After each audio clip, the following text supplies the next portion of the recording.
Hey friends, today we will take a closer look at the Palace of Galerius and the White Tower in Thessaloniki. But first, I went to the White Tower for a meeting with a photographer. I don't take photos for myself very often, the angle is usually not quite right for a selfie, and setting up the camera is too fiddly for me.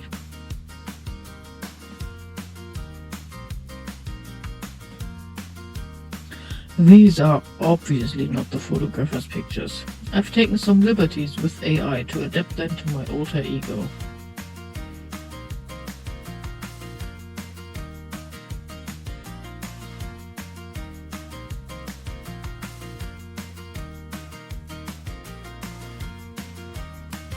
After the short city tour with the photographer, I went to the Palace of Galerius. The Palace of Galerius in Thessaloniki is the core of a Roman monumental complex, the construction of which began in Thessaloniki between 298 and 299 on the orders of Galerius, then Caesar of Emperor Diocletian, for the east as part of the Tetrarchy. In short, a tetrarchy is a form of government in which territory is divided into 4 areas, each ruled by a tetrarch. The palace had been unused since around the 10th century and was rediscovered in 1939 by the Danish archaeologist Einar Dikve. The first excavations took place from 1950 onwards. Restoration of the remains began in 1993 and was completed in 2006.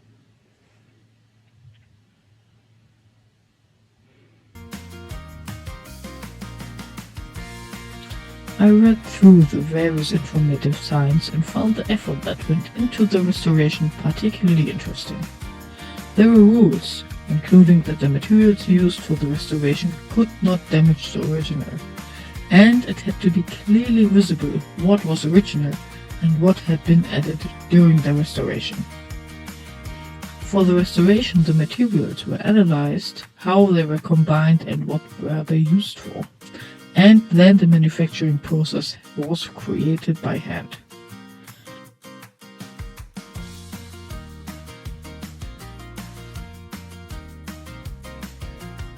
The signs depict some of the finds that were made during the excavations.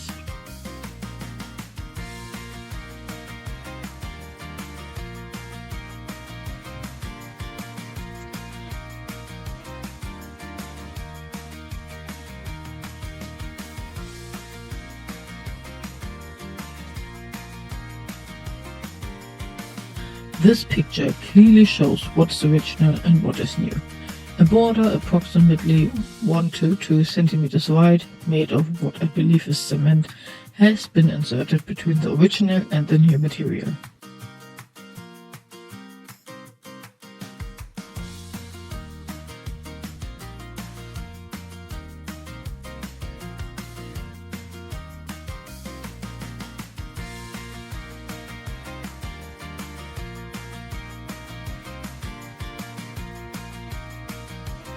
Now, more about Galerius, or rather, Gaius Galerius Valerius Maximanus, or the more names you have, the more impressive you are. He was co-emperor, Caesar, under Emperor Diocletian from 293 to 305. In 305, he rose to the position of Augustus of the East.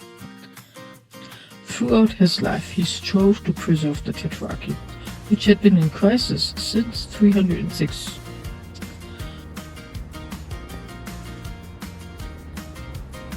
Shortly before his death in 311, he issued an Edict of Tolerance, officially recognizing Christianity as a religion.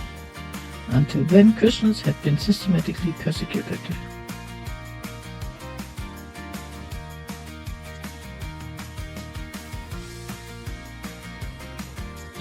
The palace was built around the same time as the Triumphal Arch and the Rotunda of Galerius.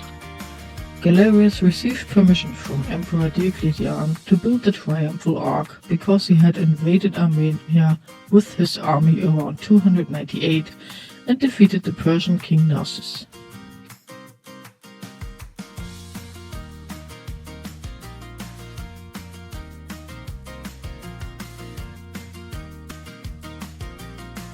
Originally, the Arch of Galerius consisted of 4 pillars, but only 2 remain today.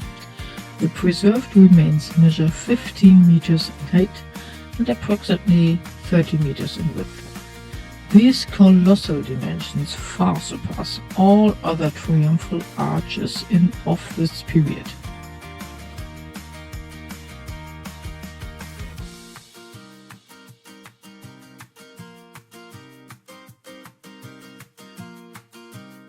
If you want to know more about this topic, I'll put the links in the video description.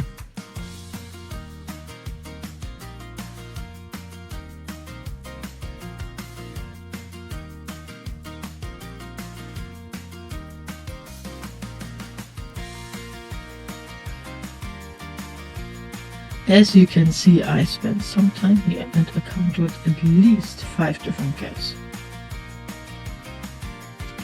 I'm not really a big fan of museums. Everything's behind glass and artificial lit. But that doesn't mean I never go to museums. But this is history you can touch.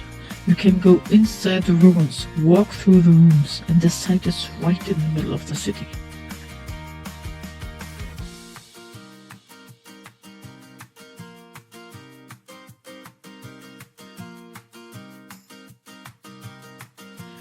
Adjacent to the palace was also a huge hippodrome, but it hasn't been excavated.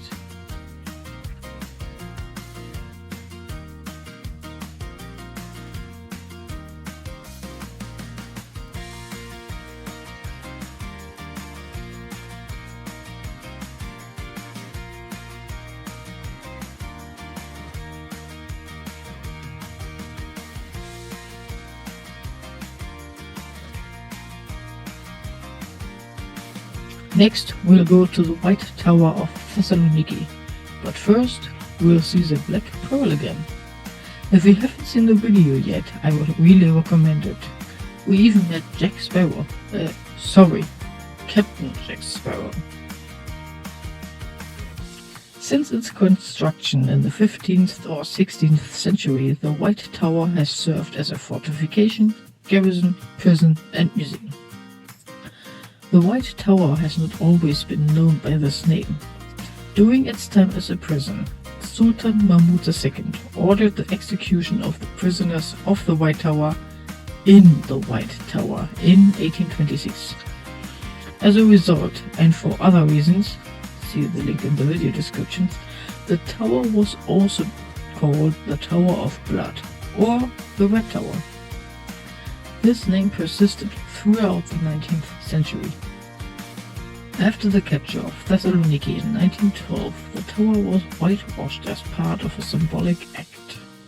Today, the White Tower is a museum about the history of Thessaloniki. You can climb to the top of the White Tower and have a great view of the city. I would highly recommend visiting the White Tower if you are in Thessaloniki. There's a free audio guide available in many languages. That's it from me today. Have a nice day and bye bye.